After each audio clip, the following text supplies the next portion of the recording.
कर्नाटक में पहले हिजाब विवाद शुरू हुआ और उसके बाद कर्नाटक से ही हलाल विवाद और हलाल सर्टिफिकेट विवाद शुरू हुआ है।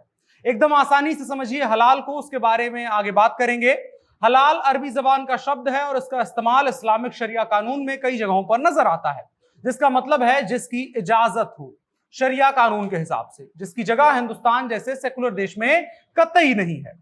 आमतौर पर हम मानते हैं कि हलाल सिर्फ मीट के लिए इस्तेमाल किया जाने वाला शब्द है, लेकिन यह आधी अधूरी बात है। आज की तारीख में एक संस्था है जो मीट इंडस्ट्री ही नहीं बल्कि शाकाहारी उत्पादों को भी हलाल सर्टिफिकेट देती है, और यह संस्था अब सिर्फ खाने के उत्पादों तक ही सीमित नहीं रह गई है, बल्कि तेल, शैम्पू और साबुन जैसी तमाम चीजों पर भी हलाल सर्टिफिकेशन देती है, और इसका लोगो लगता है जैसे FSSAI का लगता है। और इस सर्टिफिकेशन का मकसद होता है कि इस प्रोडक्ट को इस्लामिक शरिया कानून के हिसाब से बताना कि वो मुसलमानों के लिए हराम नहीं है। इसके लिए जब एक खबरिया चैनल जो है ऑफ इंडिया, उसके द्वारा हलाल इंडिया से बात की गई और पूछा गया कि हलाल सर्टिफिकेशन कैसे किया जाता है, तो उन्होंने बताया कि इस्लामिक कानून के हिसाब से जो सही होता है उसे हलाल सर्टिफिकेट दिया जाता है, वो बाजार में आती है। अब सवाल यही है कि क्या इसका कोई वैज्ञानिक पद्धति है या फिर आयुर्वेदिक नियम है जिसके आधार पर यह तय किया जाएगा कि कौन सी वस्तु आदमी के लिए सही है, फिर उसे हलाल सर्टिफाइड किया जाएगा या फिर कौन सी नहीं। तो इसका जवाब हलाल इंडिया के अधिकारी देते हैं कि यह सब कुछ इस्लामिक कानून के हिसाब से तय किया जाता है, इसमें वैज्ञानिक वगैरह तथ्य का कोई भी ध्यान नहीं रखा जाता है।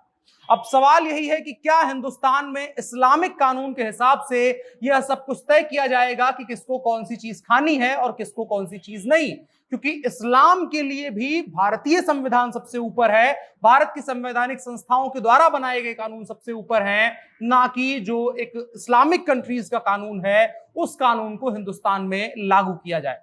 इसी पर विस्तार से चर्चा करेंगे। मेरा नाम अनुराग मिश्रा है, आप जनता जंक्शन देख रहे हैं। तो इस बहस की हाल फिलहाल में शुरुआत एक ट्वीट के साथ होती है। दो ट्वीट हैं असल में, एक वीडियो है और इसके अलावा एक और महिला का ट्वीट है। हम पहले उस महिला के ट्वीट के बारे में बात करेंगे।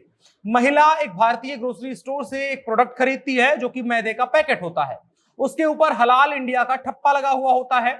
इसका मतलब है कि यह प्रोडक्ट हलाल सर्टिफाइड है, इसमें ऐसा कुछ भी नहीं है जो मुसलमानों के लिए हराम हो। लेकिन उसके बाद उसका सवाल आया कि क्या एक ही प्रोडक्ट को धर्म के आधार पर हिंदुस्तान में बांटा जा सकता है कि वो किसी को खाने के लिए लायक रहेगा या किसी के लिए नहीं।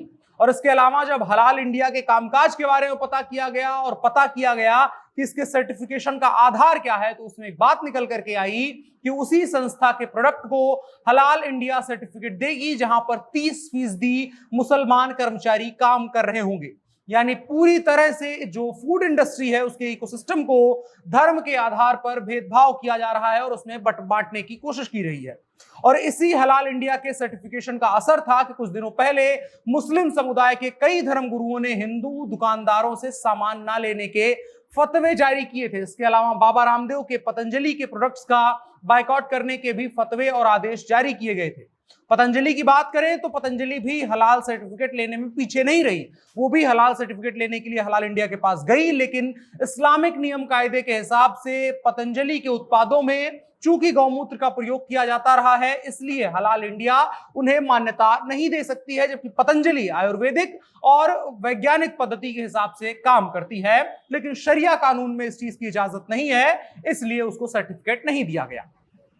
और अब सवाल है कि ये इतना गंभीर क्यों है और ये इतना खतरनाक क्यों है। तो इसके लिए आपको हलाल सर्टिफाइड प्रोडक्ट्स की इकोनॉमी के आकार को समझना होगा।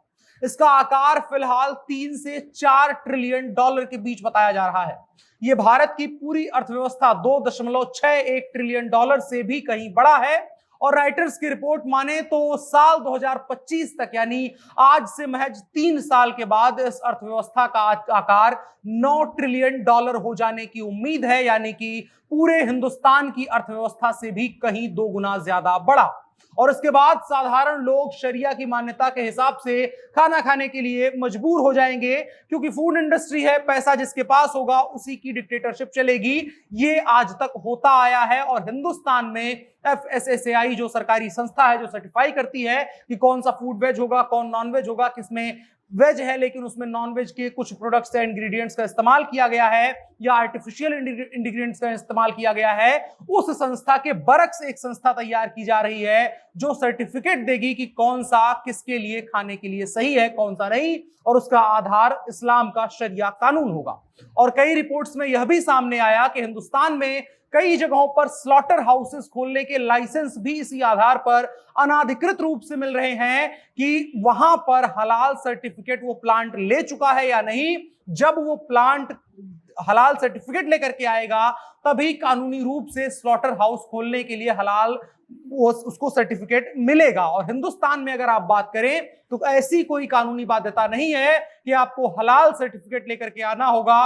प्रोडक्ट अगर पैकेजिंग की जा रही है और बेचा जा रहा है और तमाम चीजें की जा रही हैं तो उसके लिए FSSAI की जो है सर्टिफिकेशन चल रही है। जबकि एक अनाधिकृत रूप से एक पैरेलल व्यवस्था कई जगहों पर जो सरकारी अधिकारी हैं पैसा खा करके और अलग अलग तरीके से दबाव बना करके इस तरह का इकोसिस्टम तैयार किया जा रहा है।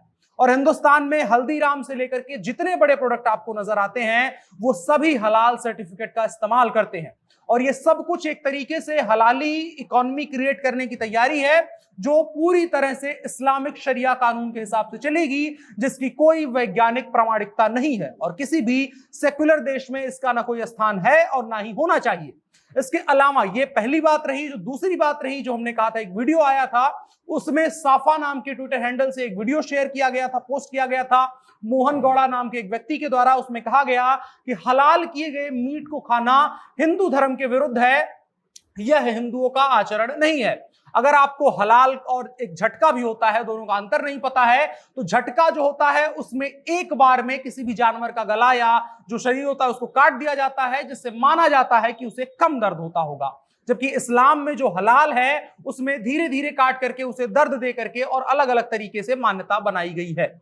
इसके आधार पर उन्होंने कहा कि यह हिंदुओं का आचरण नहीं है। उन्होंने कहा है उस वीडियो में कि हलाल सर्टिफिकेट के माध्यम से भारत में हजारों करोड़ रुपए का कारोबार किया जा रहा है और इस पैसे से देश को इस्लामिक केंद्र बनाने की कोशिश की जा रही है। इस पैसे का इस्तेमाल देश विरोधी गतिविधियों को चलाने के षड्यंत्र के तौर पर किया जा रहा है, यह उस वीडियो में दावा किया गया है। अब हमें नहीं पता है इसमें देश के खिलाफ कितना षड्यंत्र बनाया जा रहा है, क्या कुछ हो रहा है, लेकिन एक सरकारी संस्था जिसको वैज्ञानिक आधार पर प्रमाणिक बनाया गया है, उस संस्था के बरक्स एक और ऐसी संस्था तैयार कर देना जो दकियानकुसी कानूनों के आधार पर चलती हो, जो आम मानव के हिसाब से नहीं चलती हो बल्कि एक बहुत पुरानी और रूढ़िवादी विचारधारा के आधार पर चलती हो, उस कानून के आधार पर अगर कोई सर्टिफिकेट दिया जा रहा है तो वो किसी भी तरीके से किसी भी देश की संस्कृति सभ्यता के लिए ठीक नहीं है, किसी भी आम आदमी के स्वास्थ्य के लिए ठीक नहीं है, क्योंकि उसका जो आधार है वो वैज्ञानिक रूप से किसी भी स्तर तक प्रमाणिक नहीं है। आप क्या सोचते हैं कमेंट बॉक्स में बता सकते हैं और साथ ही इस वीडियो को साझा करिए। इस मुद्दे पर हम लगातार बात करते रहेंगे। फिलहाल के लिए इतना ही। मेरा नाम अनुराग मिश्रा है, आप जनता जंक्शन देख रहे थे। कैमरे पर मेरे साथ ओम प्रकाश थे। शुक्रिया।